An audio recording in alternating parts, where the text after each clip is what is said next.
Listening, fill in the blanks. Let's start. Change is often presented as progress. To act on this misconception, as too frequently happens, is to court disaster.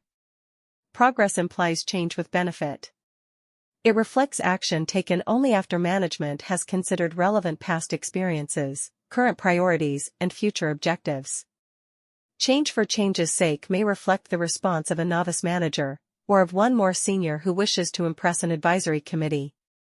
Technology can convincingly disguise poor drafting styles or a proposal's lack of substance, but its healing influence does not extend to the application of a plan itself. Delays, increased costs, confusion, and low staff morale often follow change without benefit. Sadly, solutions offered to such problems are inevitably further change.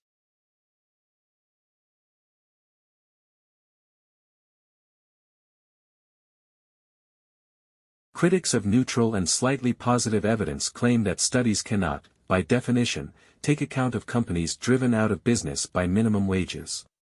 Whilst this is true, a more substantial criticism of the literature would be the dearth of studies based on local labor markets and on those of specific industries.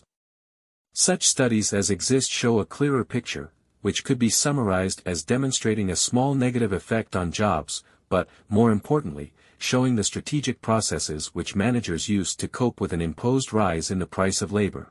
Certain types of service industry, for example, can show positive employment effects. Alpert 1986.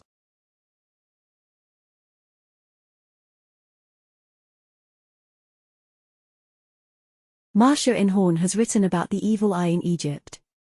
There, women may attribute infertility and other health problems to the envy of neighbors or friends.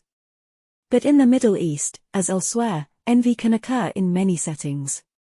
Hence, at the end of an important meeting to discuss a research study, the head of the project noticed that her best silk suit had white marks on both the jacket and skirt. It was ruined. She worked out that after the sumptuous lunch, which had preceded the meeting, the table had been cleaned with bleach. She had then brushed against the table. Nobody else's clothes were damaged. Her Palestinian colleague suggested that envy, harbored by an unknown acquaintance, had ruined her suit. The grounds for envy were either her beautiful clothes or her powerful position within the research team.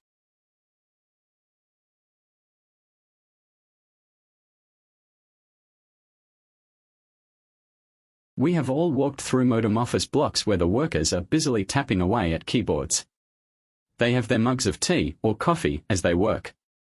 Some have a packet of something to nibble in the drawer, but how do they manage to make one packet of chocolate digestives last one whole week?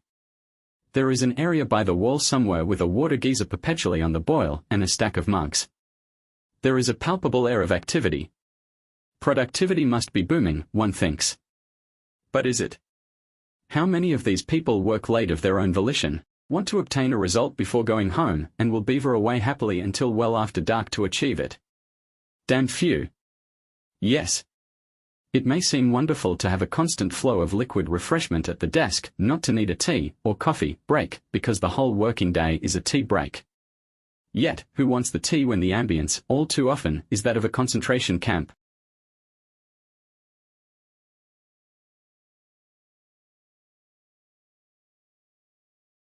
Who will be trained? Keen, eager people, the raw recruits. Released from the inhibitions of the office environment in the relaxed atmosphere of a tea room, they have the confidence to ask dumb questions. This is, in fact, the best place to find solutions to problems, and conduct training. In the tea room, old hands, freed temporarily from the modem technologies they often do not fully understand, will invariably offer advice. These people, who know all about the way things happen and what the final product should look like, will give free information communicated with an honest confidence. Why have lots of knowledge if you cannot share it effectively with others? The boss should observe the information flow between these people.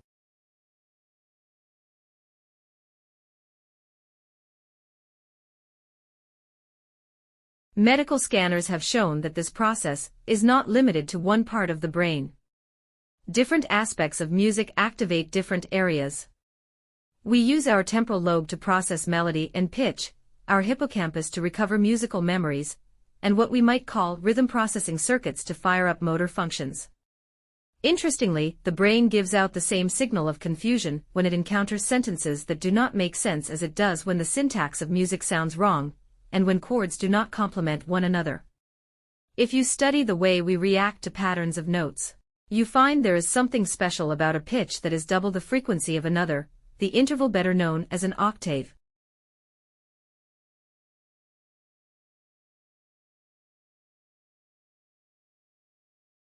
Similarly, concepts of what is harmonious boil down to a matter of convention, not acoustics. The older generations struggle with modern music and complain that it is dissonant, full of horrible jarring notes that are difficult to listen to. However, dissonance has always been in music. Beethoven and Chopin are full of it. It is all a matter of convention. What we regard as consonant now was thought dissonant in the Middle Ages. The augmented fourth was thought sinister back then, when it was dubbed diabolus in musica. We still find it slightly unsettling today, which might explain why it is so popularly used in heavy metal.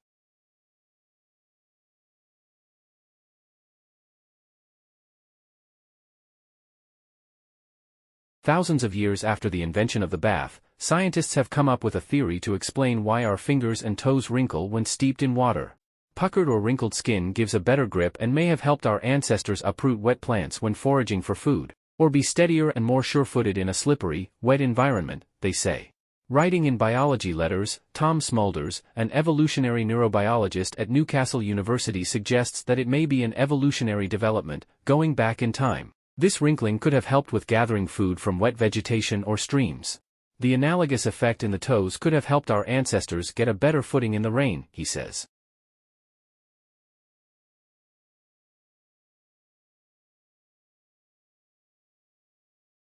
Scientists have discovered that the hardness of a chair directly influences the way someone feels about another person.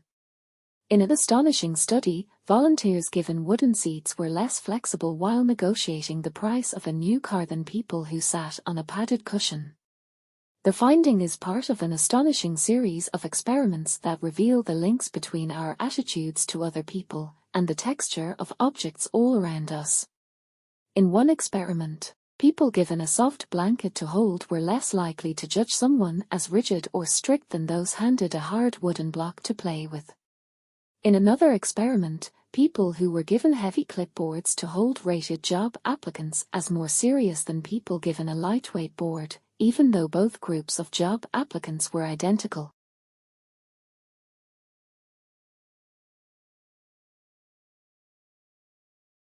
Like, share, subscribe the channel and press the bell icon for further updates.